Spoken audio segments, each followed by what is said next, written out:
3부 사람들을 설득하는 12가지 방법. 제1장 논쟁을 피하라. 1차 세계대전이 끝난 지 얼마 지나지 않은 어느 날 밤, 런던에서 나는 귀중한 교훈을 얻었다. 당시 나는 로스 스미스 경의 매니저였다. 로스 경은 호주 사람으로 전쟁 중 팔레스타인 지역에서 공군 조종사로 활약했다. 평화선언이 이루어진 얼마 후 그는 30일 만에 세계의 반을 돌아서 전 세계를 깜짝 놀라게 했다. 그러한 일은 이전에도 끈도 못 끄는 것이어서 엄청난 화제를 몰고 왔다. 호주 정부는 5만 달러를 내놓았고 영국 왕은 그를 기사로 임명했다. 한동안 그는 영국에서 가장 유명한 사람이었다. 대영 제국의 린드버그라고 할 만한 사람이었다. 어느 날 밤 로스경을 위한 연회에 갔다. 저녁을 먹는 중 옆에 앉은 사람이 유명한 경구, 인간이 계획할지라도 최종 결정을 내리는 것은 신이다 와 관련된 재미있는 이야기를 했다. 그 재미있는 이야기를 꺼낸 사람은 그 말이 성경에 있는 말이라고 했다. 틀렸다. 나는 알고 있었다. 내가 옳다는 데는 의심의 여지가 전혀 없었다. 그래서 내가 스스로 중요한 사람이라는 느낌도 갖고 내가 우월한 사람이라는 걸 보여주고 싶기도 해서 그가 요청하지도 않고 반겨주지도 않았는데 굳이 나서서 그의 오류를 고쳐주려고 작정했다. 그는 자신의 입장을 고수했다. 뭐라고? 셰익스피어였다고? 그럴 리 없어. 그 말은 성경에 나온 거야. 난 알고 있다니까. 이 사람은 내 오른쪽에 앉아 있었고 왼쪽에는 내 오랜 친구 프랭크 게몬드가 앉아 있었다. 게몬드 씨는 몇 년에 걸쳐 셰익스피어를 연구했던 사람이다. 그래서 그 이야기꾼과 나는 이 문제를 게몬드 씨에게 판정해 달라고 하는데 동의했다. 게몬드 씨는 이야기를 듣고 식탁 아래에서 나에게 발길질을 한번 하고는 말했다.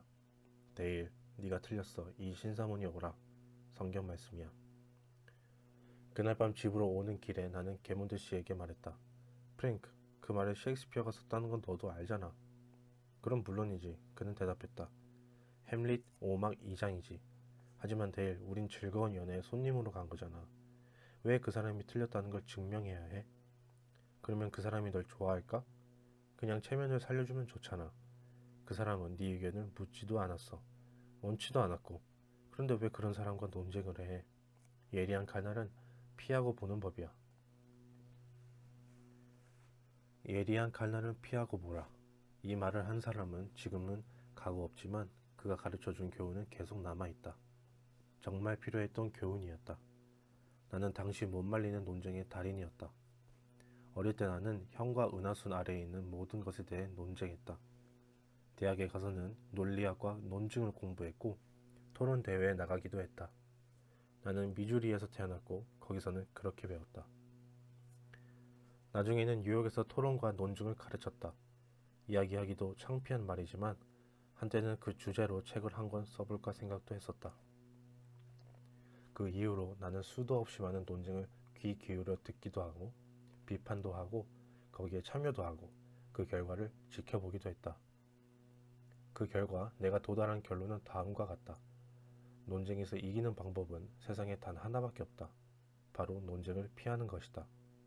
방울뱀을 피하듯 지진을 피하듯 논쟁을 피하라. 논쟁이 끝날 때 논쟁을 벌이던 사람 중 열의 9은 자신이 절대 옳다는 확신을 더욱 굳힌 상태가 된다. 논쟁은 이길 수 없다. 논쟁이 지면 진 것이고 이긴다고 해도 진 것이다. 왜냐고? 글쎄, 다른 사람에게 승리를 거두고 그의 주장에 구멍을 숭숭 뚫어놓고 그가 제정신이 아니라는 걸 증명한다고 하자. 그래서 어쩌겠다는 건가? 기분이 좋을 수는 있겠다. 하지만 상대방은 어떤가? 당신은 상대방이 열등감을 느끼게 만들었다. 그의 자존심에 상처를 주었다. 그 사람은 당신의 승리에 분개하리라. 자신의 의지에 반해 설득당한 사람은 자신의 생각을 바꾸지 않는다. 펜상호 생명보험사는 판매원들에게 분명한 지침을 내렸다. 절대 논쟁하지 말라. 진정한 판매의 기술은 논쟁이 아니다. 논쟁과는 조금이라도 닮은 데가 없다. 사람의 마음은 그런 식으로는 바뀌지 않는다. 예를 들어보자. 몇 년 전 패트릭 오웨어라는 대단히 논쟁을 즐기는 아일랜드 사람이 내 수업에 들어온 적이 있다. 그는 제대로 교육을 받지 못한 사람이었는데 정말 언쟁을 좋아했다. 그가 내 수업에 왔던 이유는 한때 다른 사람의 차를 몰다가 트럭을 팔기 시작했는데 거기서 그다지 재미를 보지 못했기 때문이었다. 몇 개의 질문만으로도 나는 그가 물건을 사려는 사람들과 끝없이 논쟁을 벌이며 그 사람들을 적으로 만들고 있다는 사실을 알아냈다. 오헤어는 화를 내고 으르렁거렸다. 당시엔 논쟁에서 이기는 경우가 많았다. 나중에 그는 내게 말했다. 저는 흔히 어떤 사람의 사무실을 나오며 이렇게 말하곤 했어요. 저 친구에게 제대로 말해준 거야. 물론 제가 논쟁에서 이겼을 수는 있어요. 하지만 물건은 하나도 팔지 못했죠. 패트릭 오웨어에게는 말하는 법을 가르치는 게 문제가 아니었다. 그때 내게 주어진 당장의 과제는 그가 말하고 싶어도 참고 언쟁을 피하도록 가르치는 것이었다. 오웨어 씨는 지금은 뉴욕 화이트 자동차 회사 최고의 판매원이다. 어떻게 그렇게 되었을까? 오웨어 자신의 말로 들어보기로 하자. 제가 구매자의 사무실로 찾아가면 그는 말합니다. 뭐라고요? 화이트 트럭이라고요? 별로예요. 공짜로 준다고 해도 안 가져요. 저는 후지트 트럭을 사려고 해요. 그러면 저는 말하죠. 고객님, 들어보세요. 그것도 좋은 트럭이죠. 그것을 사시겠다면 잘 선택하신 거예요. 후지트 트럭을 만드는 회사도 훌륭하고 파는 사람들도 훌륭하죠. 그러면 상대방은 말문이 막혀요. 논쟁의 여지가 없어졌기 때문이죠. 그 사람이 후지트 트럭이 최고라고 했는데 제가 정말 그렇다고 해버리면 그 사람은 더 말할 게 없어요. 그날 오후 내내 그 차가 최고예요 라는 말만 되낼 수는 없죠. 제가 이미 동의한 마당이에요. 그럼 우리는 후지트 트럭이라는 주제에서 벗어날 수 있고 저는 화이트 트럭이 가진 많은 장점들에 대해 이야기를 할 수 있어요. 상대방과의 생각 차이가 저를 흥분하게 만들었던 때도 있었죠. 저는 후지트 트럭에 대해 비난하면서 이야기를 시작하곤 했어요. 하지만 제가 후지트 트럭에 대해 비난하면 할수록 상대방이 그 차를 살 가능성은 높아가만 가고 상대방이 저와 논쟁하면 할수록 그가 제 경쟁사의 제품을 살 가능성은 더 커지더라고요. 이제 돌이켜보면 어떻게 제가 물건을 팔 수 있었는지 모르겠어요. 저는 논쟁하고 말다툼하느라 제 삶의 몇 년을 잃었어요. 이제는 입을 닫고 살죠. 그 편이 남는 게 훨씬 많아요.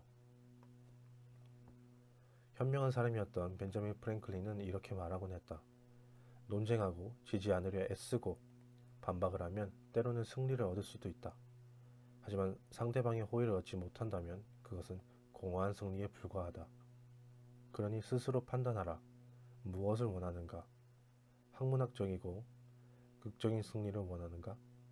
아니면 다른 사람의 호의를 원하는가? 둘 다 얻을 수 있는 경우는 많지 않다. 보스턴 트랜스크립트지에 한때 다음과 같은 기사가 실린 적이 있다. 여기에 윌리엄 제이의 시신이 묻혀있다. 그는 자신이 옳다고 생각한 대로 살았다. 그는 옳았다. 정말 옳았다. 그가 살았을 때는 하지만 이제 그는 죽었고 그는 틀렸다. 당신은 옳을 수 있다. 당신이 주장을 펼치는 동안은 정말 옳을 수도 있다. 하지만 다른 사람의 마음을 바꾸는 문제라면 당신의 옳고 그름은 아무 소용이 없다. 우드로 윌슨 내각의 재무장관이었던 윌리엄 맥카두는 정신없이 정치에 몸담는 결과 논쟁으로는 어떤 무지한 사람도 이길 수 없다는 사실을 깨달았다고 말했다. 무지한 사람이라고? 맥카두 씨는 점잖게 말했다. 내 경험에 따르면 말싸움으로 생각을 바꿀 수 있는 사람은 세상에 없다. 지능 지수와는 아무런 상관이 없다. 예를 들어보자.